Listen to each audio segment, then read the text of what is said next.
Marriage के बाद ज़रूरी नहीं है कि जो दिखता है वो सच होता है। एक लड़की जिसकी मैरिज बैंगलोर में हुई, बहुत अफ़रा-तफ़री में उसकी मैरिज हुई थी। वहाँ जाके उसको पता चलता है कि उसके हस्बैंड की पहले भी एक मैरिज हो चुकी है, तो उसने ऑब्जेक्शन किया। तो उन्होंने कहा कि नहीं, वो मैरिज एकदम गलत मैरिज थी और उसका डिवोर्स हो चुका है, और बड़े प्यार से उसको उन्होंने मोल्ड किया और उसको नॉर्मल किया। खैर वो लड़की ने कहा कि चलो नई-नई शादी, अब क्या ज़्यादा बोलूँ। फिर वो वहाँ पे बैंगलोर में जॉब करने लगी। तो जब वो जॉब करके घर आती तो सब लोग बस उससे एक ही चीज़ पूछते हैं कि तुम्हारी सैलरी कितनी है? तुमने पहले जॉब करी तो उस पैसे का तुमने क्या किया? और घर में तुम्हें कंट्रीब्यूट करना होगा। इस तरीके की उससे बातें करी जाती थी, और हस्बैंड उसके रूम में नहीं रहता था, वो अलग रूम में रहता था।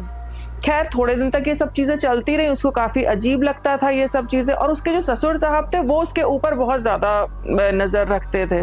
तो उसको लगा कि हो सकता है कि नई-नई जगह है, ऐसा सब होता हो। फिर एक दिन उसकी सास ने उसको बुलाया और कहा कि हमारे घर एक रिवाज़ है। तो लड़की ने कहा जी बताएँ? तो उन्होंने बताया कि हमारे यहाँ तो जो आपका हस्बैंड है वो अपनी माँ के साथ रहता है, और जो बहू है उसको अपने ससुर के साथ रहना होता है। तो ये सुन के उस लड़की के तो पैरों तले ज़मीन खिसक गई कि ये कौन-सा रिवाज़ होता है? तो उसने कहा मैं तो ऐसा कुछ करूँगी नहीं।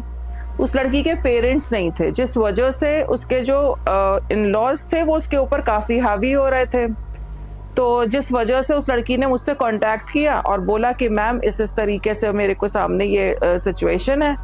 तो मैंने कहा कि आपको बिल्कुल भी उसके सामने नहीं झुकना है, स्टैंड लो और कोई चीज़ एक्सेप्ट करने की ज़रूरत नहीं। फिर उस लड़की के साथ बाद में क्या होता है मैं आपको नेक्स्ट पार्ट में बताऊँगी।